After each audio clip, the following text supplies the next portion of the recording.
نهادهای آزادی با استفاده از منابع خود شبکه‌های اجتماعی و مقامات رسمی نام 57 نفری را گرد آورد که هنگام درگیری‌های مسلحانه 14-17 سپتامبر در سرحد تاجیکستان با قرقیزستان کشته شدند. آزادی میگوید این رویخط غیر رسمی است و هنوز نهایی نیست. به دنبال سامانه پرس تیجی اسم 60 قربانی را نشر کرد. این در حالی است که مقامات تاجیکستان کشته شدن 41 نفر را تصدیق کردند ولی رویخط پوره قربانیان را نشر نکردند. جانب قرقیزستان هلاکت 59 نفر را تصدیق کرده است. متاسفانه در بین قربانیان ساکنان ملکی از جمله زنان و کودکان نیز زیادند.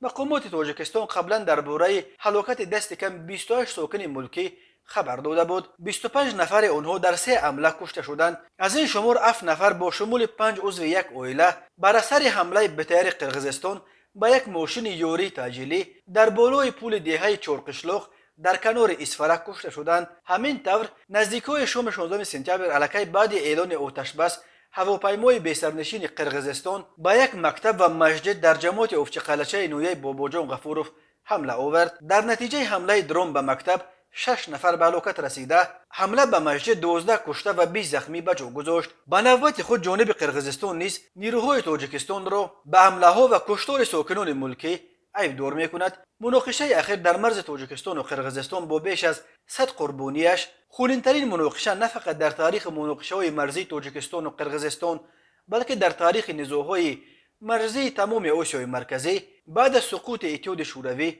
شمرده می شود.